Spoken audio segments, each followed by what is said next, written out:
Thank you for joining us today for PERVADE Conversation. Today, we are here talking with Dr. Stevie Chancellor.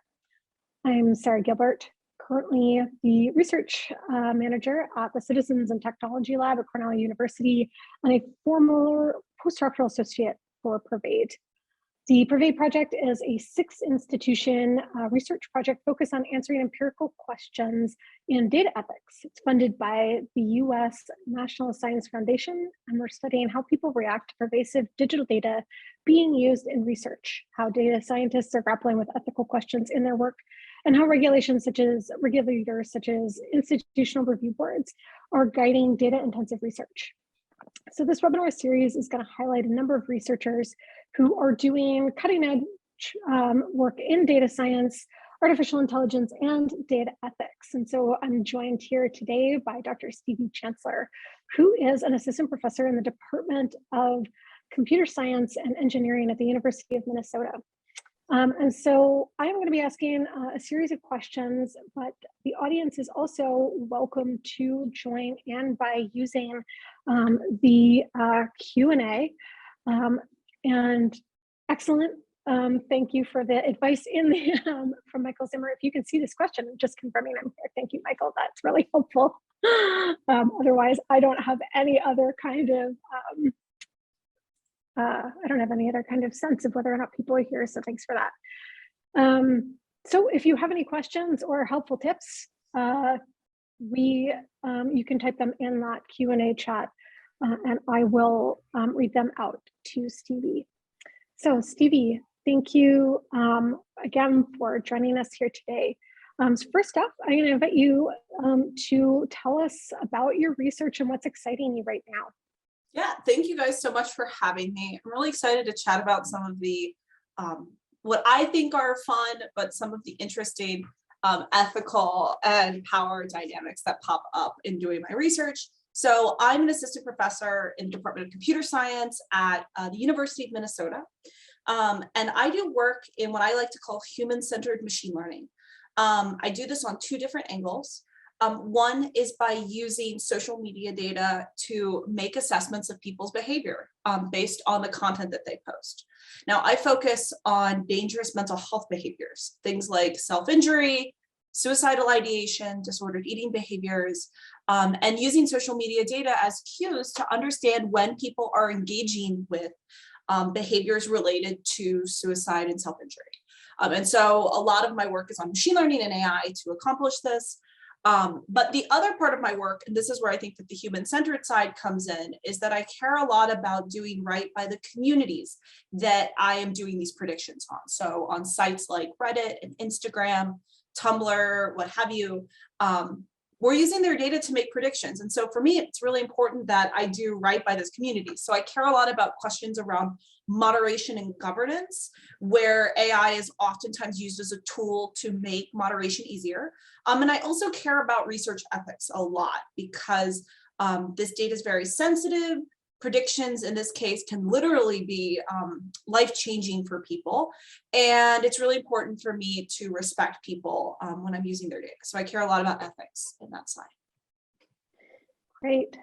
So one of PERVADE's findings has been that power and justice are key concerns for both the people whose data is used in research and also for many researchers who are gathering and using pervasive data like yourself. How do you think about power and justice in your work?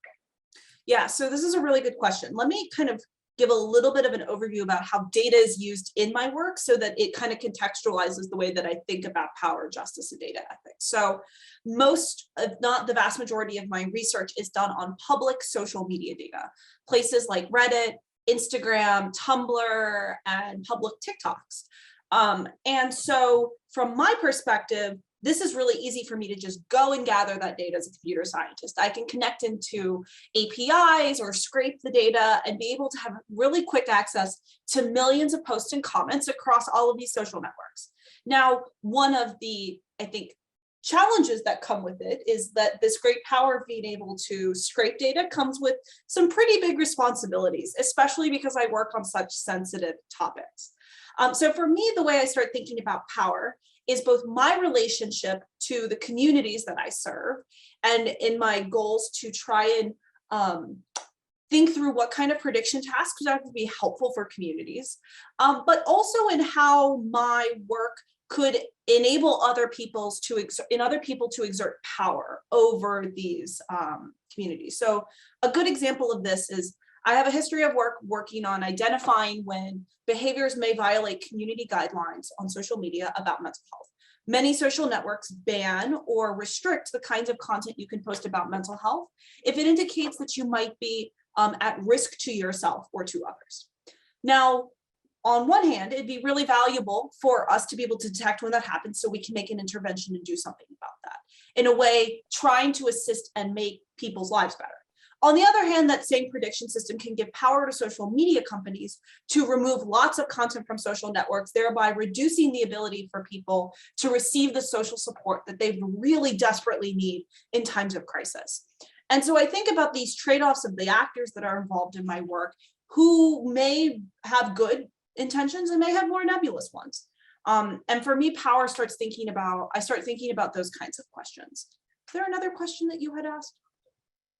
Not yet. I do actually, I kind of have a follow-up. You'd mentioned making sure that you, like the work that you're doing is like you're serving communities in the work that you do. Like, how do you learn about what kind of work is going to serve those communities in order to address these kinds of power differentials between you as a researcher and these very sensitive communities with whom you're working?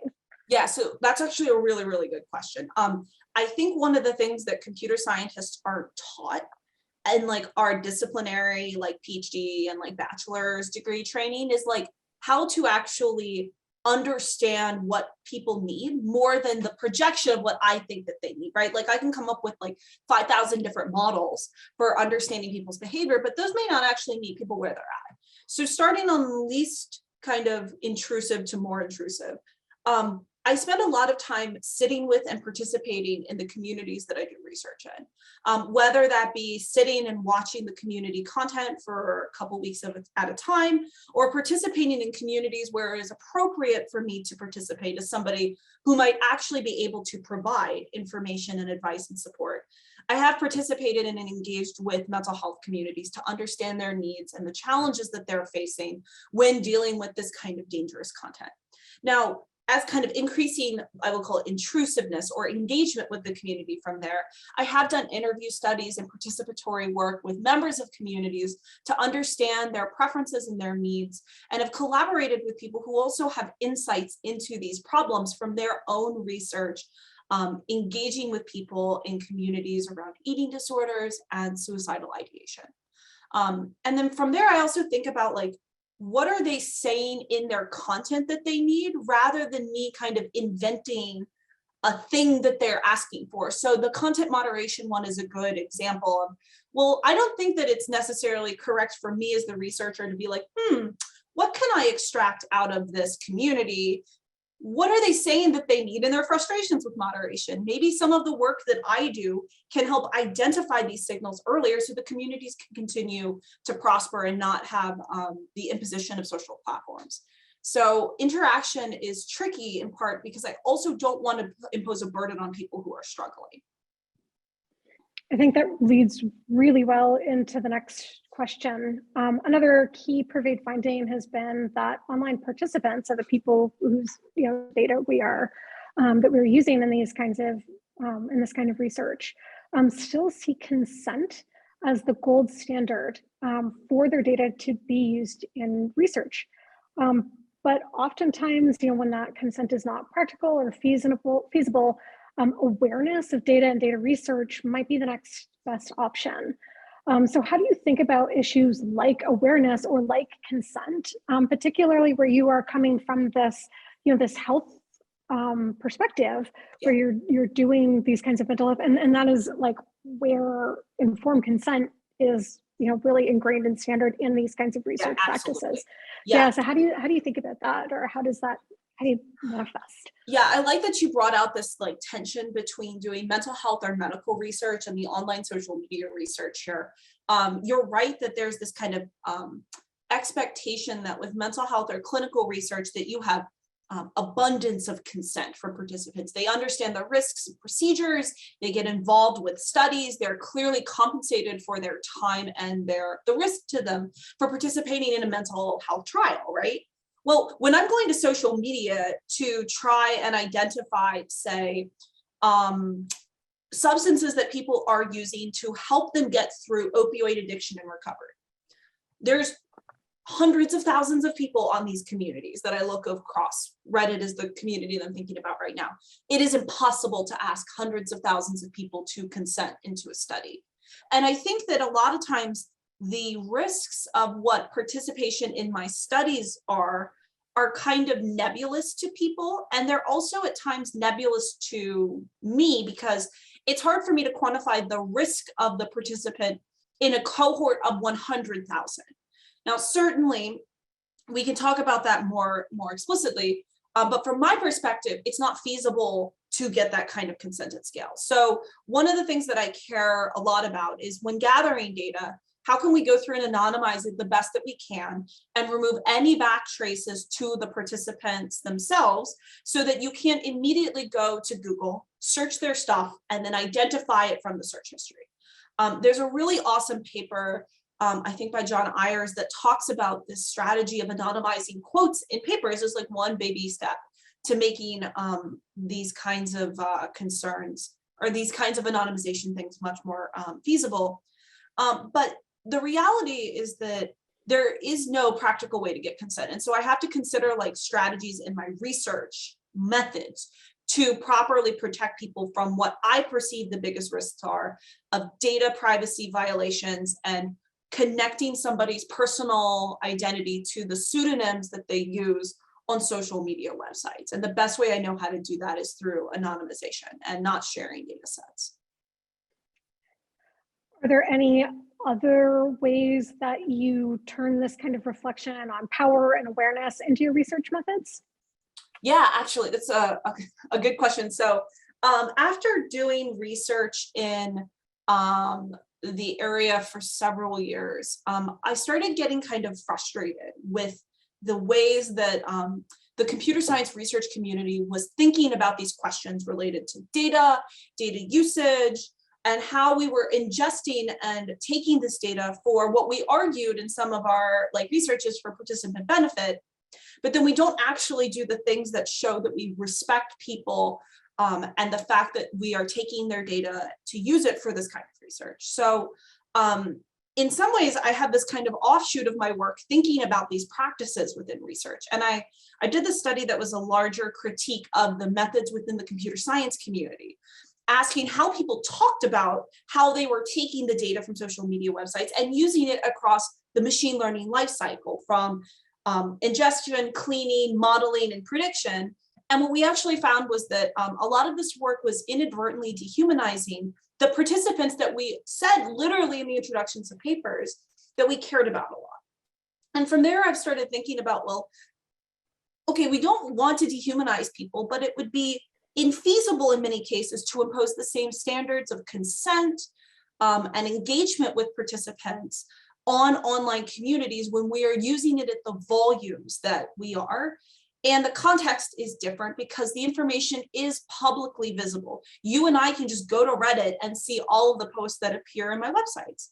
So I started thinking about how you might develop more human-centered machine learning methods that would reflect on these ethical questions as you're doing the work, and also enable people to identify when they may be doing something that is not putting the participants' well-being and their needs centered in the work themselves. And so I've got a couple offshoots of like methods on how you might think about this more thoughtfully, how you might think about the ethics specifically. And I think it's been really fun writing these papers after doing the research, because it means that I've been able to speak directly to people like computer scientists and say, hey, this method you're using here, maybe not the best choice. So what do you think the state of norms or agreement about best practices for data and algorithmic ethics are in your research community? You mentioned that a bit already. I'm, You have anything I'm to laughing add? because I literally have done studies about this. When I was on a bit of, I call it like a little intellectual like rant about this problem with dehumanization, the way that I did this work was through a systematic literature review. Where I found the state-of-the-art research starting in 2013 to the present. And one of the things that we ended up finding is that there's tons of fields and tons of conferences and venues that are involved in doing this work. So everything from HCI, machine learning, natural language processing, medical informatics, and medical journals. All of these venues and disciplinary communities have different expectations for ethics and practice and norms of what is appropriate in the community. And I think that this does a major disservice to this emergent research and interdisciplinary research community, because it's difficult to do it, to be clear. Like, it's really hard to make interdisciplinary expectations that have some kind of social enforcement or normative enforcement. But I think from my perspective, these papers and researchers have a lot of shared approaches, methods, strategies, and we clearly operate in a community. So from there, I've been thinking about, okay, how could we actually start enacting explicitly like norms and practices? And for me, that's by writing about and trying to articulate what I believe are the ethical practices that should be going on in these fields. And like, this is tricky because machine learning conferences and HCI conferences, which are both CS venues, still have different expectations about ethics. HCI has been thinking about it for a lot longer, given its engagement with human subjects research and people for decades. It's really hard to make those kinds of connections together. And I can talk more specifically about what I've said people should do, but it's hard because I'm not a natural language processing researcher. I'm an applied machine learning and HCI person. And so sometimes I think they listen to me a little bit, but I'm not entirely sure. What do you find particularly challenging about like connecting, like about like doing like ethical research in these sensitive spaces and communicating that also out there? So I think the hardest part of doing ethical research in this space is having I'll call it domain knowledge of what mental illness means for people, and developing that sensitivity and that awareness of the challenges in the space. So a good example that I'll talk about, and I've talked about this before with some of my work, when I started doing research in disordered eating behaviors, one of the ways that I characterized it was around deviant or bad behaviors. And so I have some papers that are about content moderation and building better systems to identify when dangerous behavior gets shared. Now, my motivation for that is I called it deviant from like the sociological sense, because social networks say that these behaviors aren't allowed on their platforms. As I've done more work and had more context sensitivity to the space and been more involved with the communities through participation and like field site, like the equivalent of like an online field site visit where you just go and like hang out and watch what's going on, I realized that deviant is actually unintentionally stigmatizing to the people in the communities. And that wasn't because I had a bad intention when I started this research, to be clear. I just didn't realize the struggles to which people in these communities are like fighting with platforms to keep their support spaces open. And the vast majority of the stuff that happens in these places is not actually that dangerous. And over time, I've changed it. Instead of bad behavior, it's dangerous behavior, because the behavior legitimately the people are talking about is dangerous to the physical self. This is an example, I think, of how that context sensitivity has changed my perspective on the work. And from a high level, that means that the ways that I think about the problems that I work on, as well as the methodological choices that I make, have changed thusly. So I don't do as much work on doing content moderation prediction specifically, because most of the communities have said that content moderation and automated systems are adversarial. That doesn't mean that I think that the AI and the machine learning aspects of this could actually be valuable. I think it could be valuable for communities, but I'm not building the same systems to assist social networks anymore because I'm not convinced that it's the correct thing that these communities like really need. Can you tell me a little bit about like how you came about this? Like, how did you learn that like context sensitivity was an important aspect that like you needed to be taking into consideration when you did this research? And like, and then also the specifics of like what context sensitivity is going to look like in your area? Yeah, that's a super good question. So one of the ways that I did this was through, I guess my PhD is a little interdisciplinary. And so in addition to having the computer science training, I had a lot of exposure to people with more critical viewpoints that challenged and pushed the assumptions that I was making about the inherent value and contribution of the predictive work that I was doing. And this was there was a watershed moment like late in my like 4th or 5th year where I was just like, I can't keep ignoring these critiques. How can I move towards actually engaging with and centering the perspectives while staying true to the research that I found the most interesting, which is the data science, AI, and predictive aspects of this work. That was your first question. What was your second question again? So it was, how did you learn that context sensitivity Yes. was an issue, but also like, how do you learn like what the context sensitivity is in your particular, like how to be sensitive in these contexts? Yeah, okay, cool. So one of the things that I had gotten some reasonable critique from some friends was like, you need to interview and talk to people and ask them what they want, right? This very traditional user-centered research paradigm that we have in HCI. I wasn't doing it as much earlier in my research. And now that I'm moving to, I started collaborating on a project with Jessica Fuston, who has done extensive interviews and ethnographic research on eating disorder communities and social media. I also started doing my own interviews with participants in social media sites so I could understand better what their needs were and how they were invested in the platform. So human-centered methods have been something I learned about in my PhD, but was mostly focused on the predictive stuff. And now that I have realized that the contextual sensitivity is so important that I've been bringing back. It's not like I'm not saying that I've like invented interviews, but I think that there's been an increased focus on this like human-centeredness in the machine learning space that holds space kind of for interviews and field studies and ethnographic inquiry to guide the development of the ML models themselves. And that's how I've started trying to do it myself. So what kind of resources do you think would make some of the challenges that you've discussed throughout our conversation so far easier? Well, shameless plug, I personally am working on papers related to talking about norms and practices about doing more human-centered work with machine learning, and talking specifically about how we can have better ethical practices with explicit recommendations about what we should do.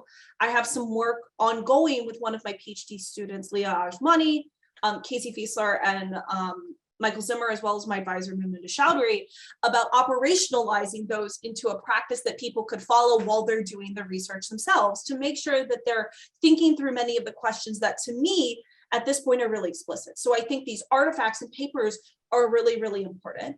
But I also think that there needs to be some kind of way that we can offer critique and hold accountable people who make mistakes with mistakes, and it's not necessarily a mistake, but a judgment that may have adverse consequences. And so we can hold space for them to be able to fix that and learn more. I find that many of the machine learning researchers that I interact with don't have bad intentions. In fact, they have really good intentions of trying to assist with the mental health crises that the United States and other countries are dealing with. Something like it takes over a decade from the first onset of symptoms for people to receive treatment on average. And that's a ton of time. And so their motivations are actually really, really good.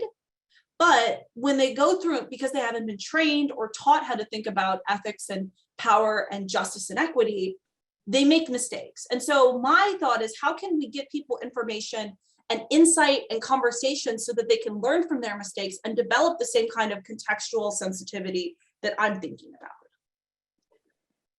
We have a question from the audience here that asks, based on your experiences, what is a good way to ensure that researchers gain the kind of awareness and sensitivities you've brought to your own research? Is this just better training in grad school, or add formal ethical review as part of conference submissions, or something else?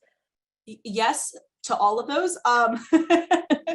So I think that there's, I think one size fits all solutions are good places to start, but ultimately don't address kind of this larger constellation of awareness, action, and reflection that you need to be able to conduct thoughtful research in this space. So a good example of this is NeurIPS introducing the broader impact statements to its research following an ACM blog about how we need to think about negative implications of research. Now, I think that that blog was, it was a good spicy take that got NeurIPS to take action.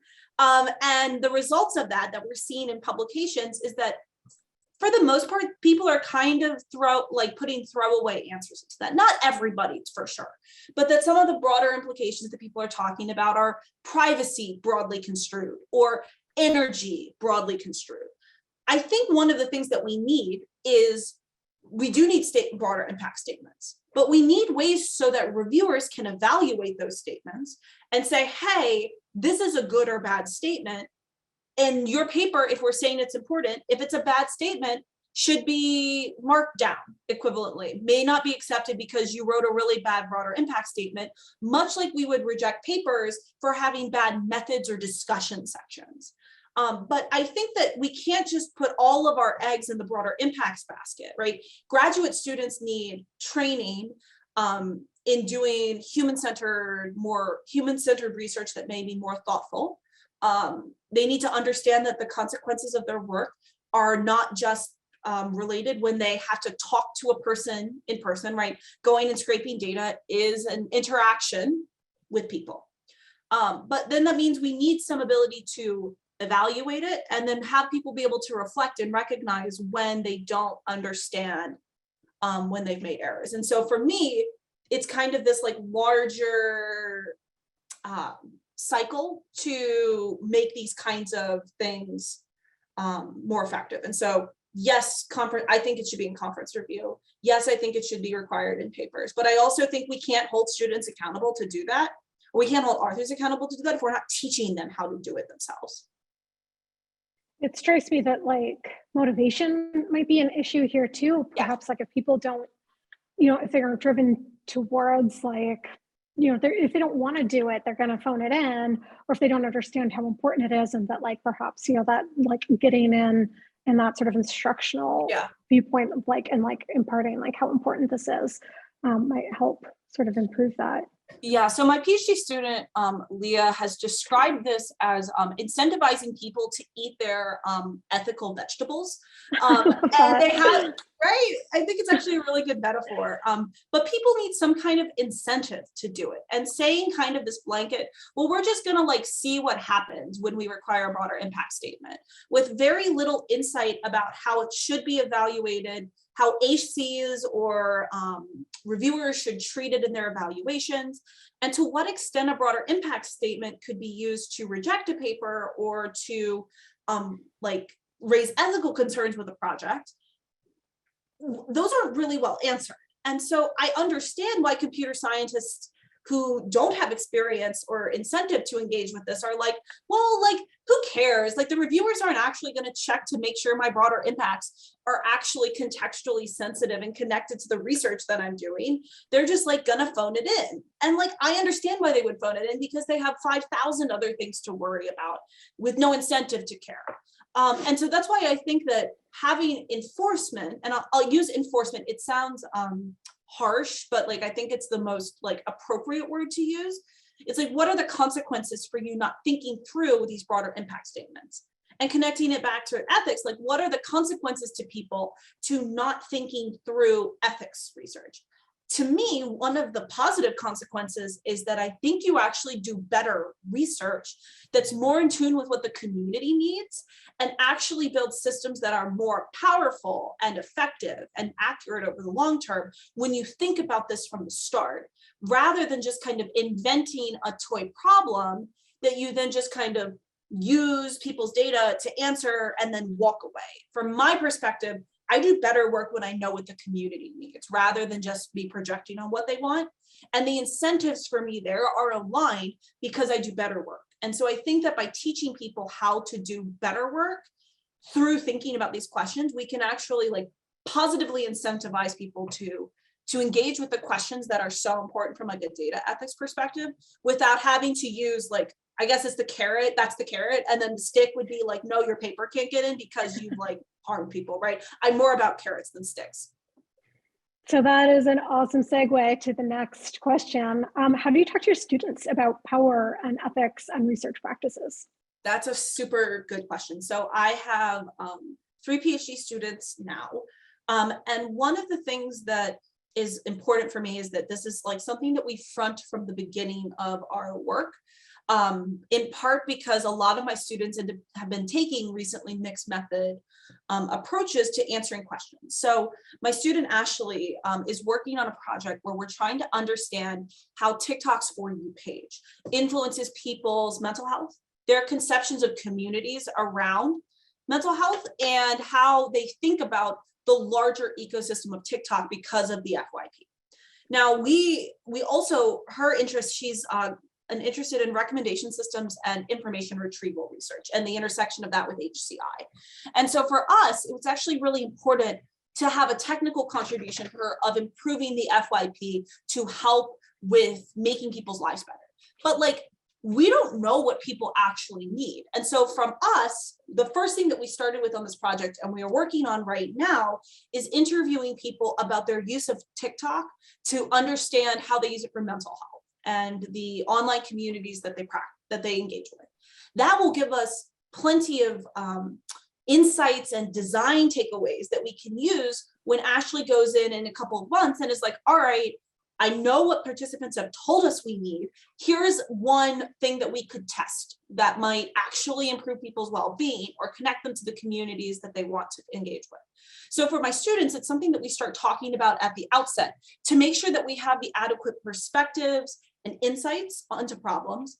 And if we don't have them already through our own personal experiences, or if there's not ample research about it already, we have to go and ask people ourselves. And so that's been a lot of interviewing and participatory design work. The other thing that I do make my students do, even the undergrads, is spend 2 weeks kind of engaging with and watching the community that they're about to research so that they can understand slang terms and conversations that they see and the overall like dynamics of a community. Without that kind of awareness, I don't know how they would do good quantitative work because they won't understand what the results are showing them. So you mentioned how you engage with your undergraduate students in this as well, and you teach in a computer science department. And you've also mentioned that you have frustrations with the way that some of this is happening, in the overall field of computer science. So I was just wanted to know sort of if there are any other examples that you have of like how you address some of these issues or impart some of these values in any of your coursework with undergraduate students. Yeah, so admittedly, I haven't taught a lot of undergrads because I am but a young assistant professor who only started 18 months ago. So I will be teaching undergrads soon. But a good example of this has been, I teach this human-centered machine learning class that is, it's an undergrad grad class. Most of the time it's graduate students who enroll because I require that you have some ML experience. But one of the things that I do at the beginning of this class, and I do with several of my students, is center the focus on talking about values. It's like, what are the values that we want to emerge when we build systems? So when we say a fair machine learning system, what does fair actually mean? What do we want to achieve with fairness? And how does the methodological choices that we are choosing, what algorithms and specific methods we're picking, affect the outcome of a fair decision, right? Because you can have different evaluation metrics for how something is fair. For instance, if you're evaluating fairness between two groups, and if one group is marginalized by an algorithm or has adverse outcomes, one thing that may indicate that it's fair is that they have the same outcomes. Well, that's not necessarily fair if you care about helping people who have been historically marginalized. And so you may want to see better performance for people who have been in a historically marginalized group. Now, your method may not actually allow for you to accomplish that if you're looking at performance as the sameness. And there's lots of methods within the fairness community that help us operationalize what our value means there. And so from when I teach, one of the things I like to ask my students is like, well, what do you actually value in this? Like, why do you value a high F1 in this instance? Like, well, do you actually want the the false positive rate or the false negative rate to be better? Given that you're trying to say, reduce adverse interactions with people based on the chatbot that you've written? Or are there other values that are coming into play when you actually would deploy the system in practice because of the outcomes it would have? And I find that the value-based conversations give students something to kind of get their hands into because it centers them on things that we all care about. And it also is more tangible than just being like, but this isn't fair, right? Because like saying it's not fair doesn't actually articulate the dimensions on which it's not fair and the decisions that have gotten us to that point. What's coming on the data ethics or algorithmic ethics horizon, do you think? From mine or just in general? Either or. Let's talk about generally, because I think that there's some really interesting work coming out of the FACT community or the Fairness, Accountability, and Transparency Conference, the artist formerly known as FACT, yeah, that conference. This year, I've seen a lot more papers that center participatory and critical approaches. I'm really excited for more work that thinks through how data and machine learning impacts justice and equity. And I'm also really excited that a lot of very prominent machine learning scholars are starting to recognize that human-centered methods that we've been using in critical data studies and HCI and STS have a place in the machine learning kind of sphere. And FACT is a really good model for thinking about how to do that. Now, one of the challenges with that is now you have the issue that I was talking about earlier with interdisciplinarity and this plurality of like, well, whose standards do you use to evaluate? And so one of the challenges that I see coming out of this is as we bring in more STS and critical data studies into a machine learning paper, whose standards do we use to evaluate the quality of this work? And how do we know when the work is sufficiently robust so that it should be published from a machine learning perspective, right? Toy problems and toy accuracy, like stuff that's not like performant for like production level, or like that's not production level performant. We may have hold more space for that to be published, especially if it has a really, really good critical or other theoretical backing behind it. And I think that's going to be one of the biggest challenges is watching how FACT navigates this interdisciplinarity and brings these methods more to the forefront of machine learning. And I'm really curious if the big machine learning conferences like ICML or NeurIPS, CVPR actually start allowing more publication of work like mine, which I find sometimes it's difficult to get my work into places like that. So what isn't being talked about yet in sort of the data ethics or algorithmic ethics space, but you think should be? Oh, okay. I have a bone to pick with this week. I talked about it a little bit in some of my past work, but one of the things I really think impacts ethics is the ways that we set up tasks and we define our constructs to make training data from. So let me explain what that means. In psychology, when we evaluate if somebody has depression, there is a really clear set of definitions and diagnostic criteria that are given to us by the Diagnostic Statistical Manual for Mental Disorders, or the DSM, as well as other diagnostic criteria that are available for us to use. Now, when we take those definitions, the constructs that we use to apply them when it's a doctor are screeners, personal experience with diagnostics, and we use abductive reasoning to be able to diagnose somebody with a disorder. Now, the problem with machine learning is that we don't really have great definitions for what our terms mean. I did the study of 75 papers, and very, very few machine learning and mental health papers that do prediction on disorders specifically define what they mean by a certain condition. And I'll give an example in the research that's something that's very kind of like hand-wavy defined, is anxiety. So anxiety is a term that is used to refer to a set of mental disorders like social anxiety or generalized anxiety disorder. Anxiety is a symptom that other disorders have with them.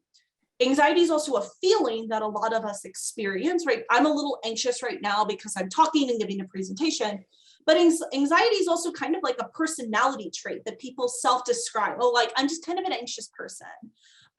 Those are 4 different ways to define anxiety. And if you don't clearly define what you mean when you're looking for anxiety, it's really, really difficult to be able to know which one of those 4 definitions they're using. And then you go through the methods and there's no clear construct of how they're operationalizing their definition into the machine learning practice, or how they're doing their labeling or training data or feature selection. And I think that this connects with ethics, in part because when we make claims about what we do, when it's related to disorder, we may have higher standards of care, privacy, and ethical handling of research information like data or quotes or whatever, when we're talking about disorders specifically, because it's related to medical privacy. But when we're talking about personality traits, we may have different expectations about how this data will be handled, transmitted, shared, all of these decisions that are really important. And this is all kind of based on this like wobbly definition that many people in their research papers aren't actually setting up. And so for me, I would really like to see more focus on these questions of validity, taken kind of from the psychological sciences, and how that would impact setting up training data, writing problem statements that end up being operationalized in machine learning tasks, how features are used to make those predictions, and how we make decisions about data sharing and privacy that are all impacted by the goal that we have at the start of the process and how we operationalize this throughout the machine learning life cycle. I have some research kind of backing these findings up, especially the finding about anxiety, but it's something I wish people would talk about more because of how it has this like radical downstream effect on the larger model of decisions that you make that come along with it. Thank you, Stevie. So I am going to open this up to audience questions. Reminder that if you would like to ask Stevie a question, you can drop it in the chat.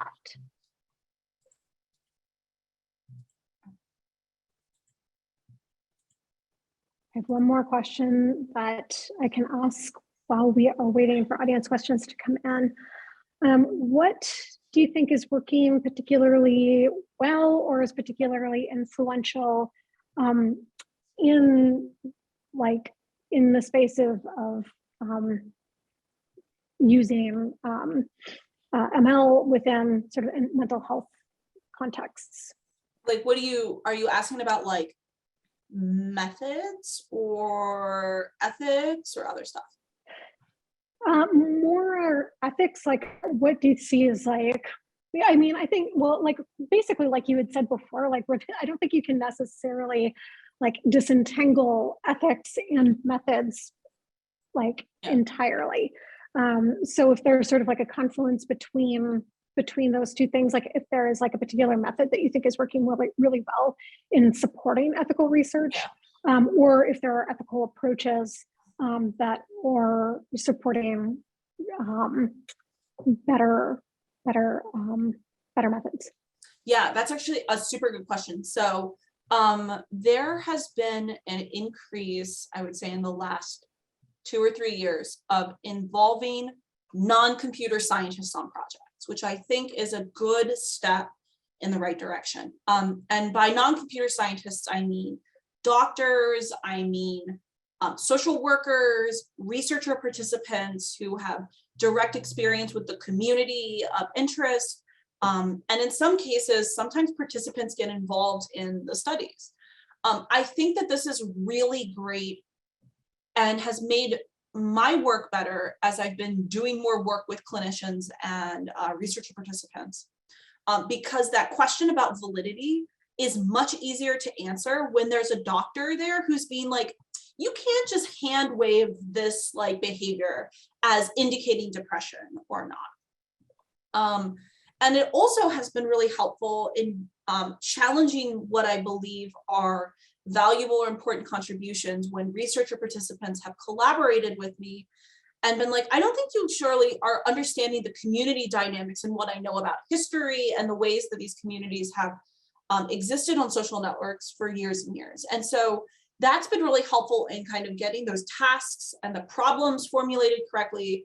And then from there, it's much easier from my perspective to make decisions about ethics once you have your task and your research questions and your conviction kind of positionality is a really good way to put that. Like once your positionality is really well clarified on your work. And so that's also been really helpful in making labeling easier for training data with machine learning. There's this really fantastic paper that actually came out of a lab at Maryland. Phil Resnick did some really cool work about using experts and novices to annotate around suicide risk factors. That was a really good paper that actually thought about a lot of these questions about validity and ethics and centered it way ahead of most other people. And so I thought that that was actually a really, really good example of some, I guess, recent-ish work that's been thinking about that. Do you have any recommendations for researchers in your field who are interested in working directly with communities or working with an interdisciplinary team in order to make sure that that scaffolding, to make sure that there's that kind of scaffolding there? Because you've talked about some of the tensions between this, right? Like the differing norms and things like that. So do you have any any recommendations for people that might not know how necessarily how to get in or communicate with people, and then also how to make sure that these relationships with other folks are successful? Yeah, so I have a lot of, I'll talk about the collaboration one because I think that that is one of the most straightforward ways that researchers can start thinking about better practices in their work. And the reason I go to that is also because I have a lot of experience working with clinical collaborators and researcher participants in these spaces, as well as public health agencies and public health workers. To me, one of the ways that I think about these relationships is they're going to scratch my back, so I better make sure I scratch theirs. This is a longer collaboration that actually benefits both of us. That may mean that we need to publish a couple of papers together. If the incentives are not aligned for us to publish in a computer science venue with some of the more technical contributions. That may mean publishing in a medical informatics or a medical journal, doing some work on helping them with the white paper or things that support their ongoing work. And leaning into it as this longer collaboration means that I think it's better to be more selective about collaborators, because you can't just pull on a single person for a project and then just not work with them later, because they need to get some kind of benefit out of it too. But the other thing that I think is really important when working with these collaborators is giving time for the research question to crystallize so that it is satisfactory and robust to two parties. That seems very obvious when you're oh, you're working with multiple people, everyone has to like the research question. But I found that this just takes more time when you're working with a clinical partner, because you need time as the CS person to read some clinical research and to make sure and to check your own expectations and to make sure that you're actually reflecting the behaviors that you're seeing in social media more effectively. That also means that they need to be willing and able to engage with the methods that you use in your work. whether that be interviews, participatory methods. For me, that's machine learning and stats. Communicating and making sure that the communication about findings and results are interpretable to multiple audiences. Really important to making sure these projects are successful and that you're actually able to make contributions in both venues and in a way that's satisfactory to both of those parties. And the last thing is like honest and forthright communication. I spend a lot of time thinking about who I want to collaborate with because I don't want to be with somebody who be like participating in like doing research with somebody that won't be willing to tell me, no, this actually isn't right. And so finding and having a good trustworthy group of collaborators, very important for me. Great. Well, thank you so much, Stevie. If there's any more questions from the audience, I am going to give a little bit more space for that.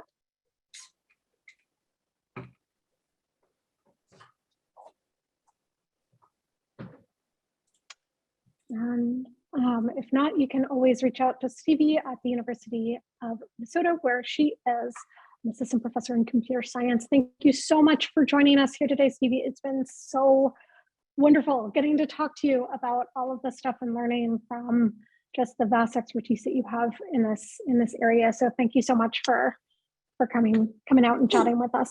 I did see a question in the chat. Asking about how you might get in touch with me. So I will shamelessly plug several places to get in touch with me. One is my Twitter, which is, I'll put this into chat, SN Chancellor is me on Twitter. You can go and see very spicy takes about AI, ethics, mental health, and my love and adoration for the US shop Costco. The other place to find me is my website, which is my first name and last name, steviechancellor.com. And you'll find contact information for my university emails and other contact info there. And I'll drop again my email in chat so that it is available for people. You'll feel free to reach out to me about research, machine learning, ethics, stuff like that. Thank you so much, Stevie. Thank you for joining us here today. Absolutely. Thanks for having me. I'd love to talk about research ethics and how we can do better with our machine learning and computational, like big data research. Right. Oh, and there's some thanks coming in the chat as well. Oh, thank y'all.